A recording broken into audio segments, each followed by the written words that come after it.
저는 늘 배우자 눈치를 보게 됩니다. 상대 기분이 나쁘면 제가 괜히 불안해져요. 왜 집에만 가면 긴장하고 침묵하게 될까요?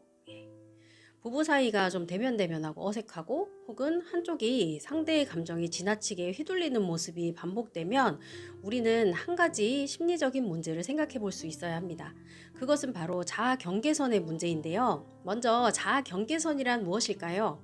자아 경계선이란 내 생각과 감정, 그리고 상대의 생각과 감정을 구분하는 경계짓기 능력입니다. 이 경계가 건강하게 형성되어 있으면 상대의 말이나 행동에 영향을 받을 수는 있어요. 하지만 내 생각과 감정을 완전히 잃어버리지는 잘 않습니다. 하지만 이 자아 경계선이 약한 사람은 상대의 말과 행동에 쉽게 흔들리는 모습을 보이죠. 상대의 조금의 부정적인 말만, 비판만 들어도 자존감이 크게 흔들리거나 상대의 기분에 내 기분과 행동이 크게 영향을 받는다는 것이죠. 네, 실제 상담 사례를 하나 말씀드리겠습니다. 퇴근길마다 아내의 표정을 살피는 남편의 이야기입니다. 남편은 퇴근해서 아내가 화가 나 있는 것 같으면 집에 들어가자마자 허둥지둥 집안일을 합니다. 아내한테 잘 다녀왔어 라고 눈 마주치고 인사도 잘 못해요. 예. 혹시라도 아내가 화를 내거나 예민하게 행동할까봐 말도 조심하고 행동도 조심하는 남편입니다. 그런데 이 둘 사이에 갈등이 되는 사안이 특별히 있었던 것은 아니에요. 근데 이 남편이 항상 특별한 이유도 없이 긴장하고 불안을 느끼는 거죠. 그리고 아이들도 아빠 따라 엄마 눈치를 봅니다. 우리 집은 엄마가 왕이야. 엄마 눈치만 잘 보면 큰일은 없어. 라고 엄마의 기분을 살피면서 행동을 합니다. 저희 상담에서 남편이 이렇게 말했죠. 아내가 화를 낼까봐 항상 불안합니다. 늘 아내에게 맞추느라고 사실은 스트레스가 많아요. 네. 하지만 아내도 상담에서 이렇게 말한다는 거죠. 남편이 저를 사랑하지 않는 것 같아 외로워요. 남자답지 못한 것 같고요. 부부 상담을 통해서 남편이 자아 경계선이 매우 약한 사람으로 조금은 예민하지만 결국은 말이 잘 통하는 아내거든요. 예. 근데 그런 아내를 지나치게 두려워해서 눈치만 보게 되니까 결국은 부부 사이가 소원해지고 아내는 외로움을 느끼게 된 것이죠. 네, 그렇다면 자아 경계선이 약한 사람의 특징은 어떤 것들이 있을까요?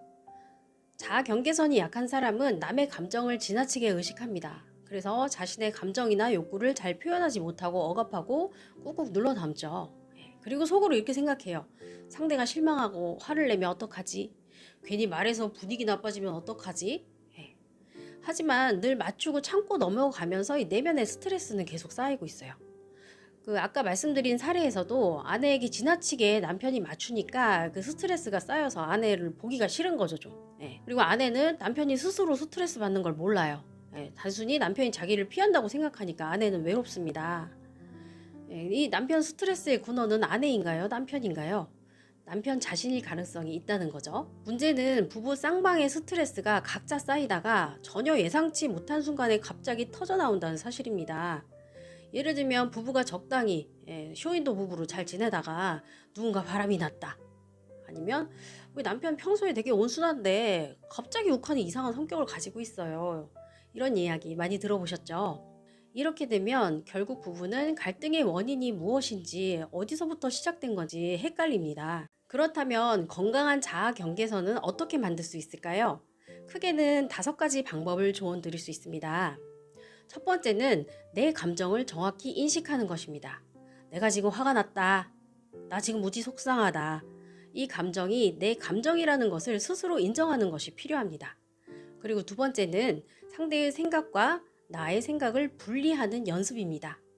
상대의 말이 내 존재 자체를 평가할 수는 없습니다. 그 경계를 넘어서 들어올 수 없는 말이에요. 그래서 내가 이렇게 생각할 수 있어야 됩니다. 그건 당신 생각이고 나는 다르게 생각해. 그리고 상대가 나를 비하하고 절하하고 혹은 이렇게 눈치를 준다 하더라도 나는 나로서 괜찮은 사람이야. 그가 나를 이상하게 생각하는 것에 내가 크게 휘둘리지 말자라고 이런 기본적인 배짱을 좀 가질 필요가 있습니다. 세 번째는 유연하지만 분명한 경계를 유지하는 것입니다. 내 마음과 신념은 지키지만 상황이나 상대에 따라서 적당한 수준으로 맞추는 융통성도 발휘할 줄 알아야 합니다. 네 번째는 서로의 경계를 존중하는 관계를 애초에 만드는 것입니다. 건강한 관계란 상대의 감정을 모두 책임지는 관계가 아니라 서로의 감정을 존중하면서도 각자의 마음을 지킬 수 있는 관계입니다. 간혹은 이렇게 이야기하세요. 부부가 사랑하니까 생각과 감정이 일치되어야 된다라는 생각을 하기도 하는데요. 좀 성숙한 관계 맺으려면 이런 생각하면 안 되겠죠. 좀 더 한 단계 수준 높은 결혼 생활 그리고 현실적인 관계를 만들기 위해서는 이 뭔가 굉장히 일치되어야 된다는 생각을 좀 버릴 수 있어야 합니다. 그리고 마지막 다섯 번째는 이 자아 경계가 약한 사람이 이 이유가 있을 거예요. 성장기에 무의식에 깃들어 있는 상처들.